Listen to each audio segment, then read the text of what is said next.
Essa aula a gente vai falar sobre o teorema do valor intermediário. Então, vou começar enunciando o teorema para vocês. Deixa eu só colocar em tela cheia aqui. Vou começar enunciando o teorema aqui para vocês e depois a gente vai ver as consequências e uma aplicação desse teorema. Então, o teorema do valor intermediário é para funções contínuas. Então, suponha que você tem uma função contínua, lembrando que uma função contínua é aquela que a gente traça o gráfico sem tirar o lápis do papel. Então, suponha que eu tenho uma função contínua no intervalo fechado AB. Então, ou seja, no intervalo do A, f de A até o B, f de B, eu traço o gráfico dessa função sem tirar o lápis do papel. E eu pego D, um número qualquer, entre o f de A e o f de B. Tá? Então, lá no eixo Y, entre o f de A e o f de B, eu peguei um número D.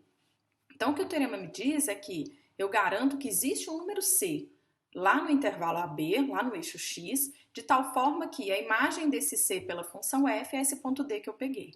Ou seja, qualquer ponto que você pegar lá entre o f de A e o f de B, você vai conseguir achar alguém lá no eixo X que é mandado nesse ponto. Tá? Então, um desenho aqui acho que ilustra bem o que a gente quer dizer aqui no teorema da função contínua. Olha só. Então, aqui eu peguei um gráfico, aqui está o ponto A, f de A, aqui está o ponto B, f de B. Então, o gráfico da função f é esse gráfico azul aqui, tá? Do ponto A até o ponto B. Ponto coordenada x igual a A até o ponto de coordenada x igual a B. Então, o teorema diz o seguinte, pega qualquer ponto aqui entre o f de A e o f de B, aqui no eixo Y. Então, eu escolhi o ponto que a gente chamou de D, qualquer um. Então, eu garanto que existe um número aqui no intervalo AB, se a função for contínua, existe um número aqui no intervalo AB que a imagem desse número pela função f é exatamente esse número que você escolheu. E por que isso acontece? Observem que a hipótese da função ser contínua é extremamente importante, Na verdade é fundamental, porque lembra, a função podia ter uma bolinha aberta aqui, aí obviamente que ela não seria contínua, então se eu pego esse ponto aqui e essa bolinha aqui tivesse aberta, eu nunca ia garantir a existência de algum ponto C aqui embaixo, cuja imagem fosse esse ponto D. Agora, como ela é contínua, de A até B, então eu traço esse gráfico sem tirar o lápis do papel, qualquer número que eu escolher aqui, eu sempre vou achar alguém aqui no eixo X, cuja imagem é esse ponto que eu escolhi, tá? Então, um teorema forte, bem importante aí sobre as funções contínuas. Vamos ver duas consequências desse teorema primeiro, depois eu mostro uma aplicação. Então, a primeira consequência é o seguinte, aqui eu não escrevi, mas eu estou supondo que eu estou com uma função contínua de A até B, tá? No intervalo AB. Então, suponha que f de A e f de B têm sinais opostos, ou seja, o f de A, por exemplo, é positivo e o f de B é negativo. Ou vice-versa, O f de A podia ser negativo e o f de B positivo. Ou seja, um tem sinal diferente do outro. Então, eu garanto que essa função f tem uma raiz lá no intervalo AB. Deixa eu voltar no desenho aqui para vocês verem o porquê. Suponha que o f de A e o f de B, aqui no meu desenho, os dois estão positivos. Mas suponha que nesse desenho o f de B, por exemplo, está aqui embaixo, é negativo. Então, existe o zero entre o f de A e o f de B. Aí pega esse ponto D como sendo zero. Então, eu garanto que existe alguém lá entre o intervalo AB que é mandado no zero. Isso é exatamente a definição de raiz de uma função. O que é a raiz de uma função? É um número que a hora que você calcula o f desse número dá zero. Então, o teorema da função do valor intermediário, se a função para funções contínuas, me garante isso, que se f de A e f de B têm sinais opostos e a função é contínua, você garante que tem uma raiz da função entre o A e o B. Você não sabe precisar quem é, mas você garante que tem um número lá entre o A e o B que é a raiz dessa função. E outra consequência muito parecida com essa primeira, mas às vezes é interessante visualizar de outra maneira, está dizendo o seguinte, uma função contínua que nunca é zero em um intervalo, ou seja, se ela nunca se anula num intervalo, ela nunca muda de sinal nesse intervalo, ela vai ter sempre o mesmo sinal. Por que isso? Também, vamos olhar aqui o contrário, se ela mudar de sinal nesse intervalo, ou seja, se dois números aí têm sinais opostos, a gente acabou de ver o quê? Que ela vai ter um zero.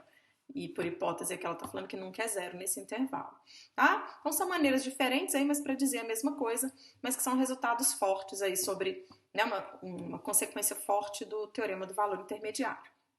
E para terminar, vamos ver uma aplicação disso. Olha só.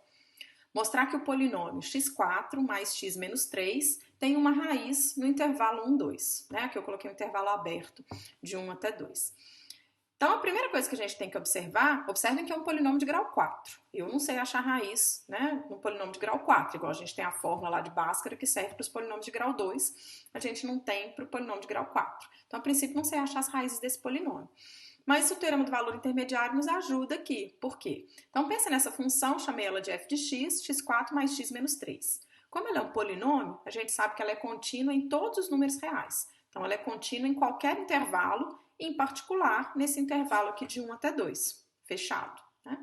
Se eu achar dois números, né, nesse intervalo aí, onde a função tem valores opostos, por exemplo, num número ela é positiva e no outro número ela é negativa, a gente garante pelo teorema do valor intermediário que ela vai ter uma raiz nesse intervalo. Ou seja, vai ter um número lá no eixo x, cuja imagem é zero, que é a definição de raiz.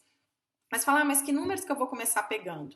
Aí já me deu a dica, né? Ele está falando que é para mostrar que tem uma raiz no intervalo 1, 2. Então, vou calcular quanto que é o f de 1. Fui lá, calculei f de 1, 1 à quarta, 1 mais 1, 2, menos 3, menos 1.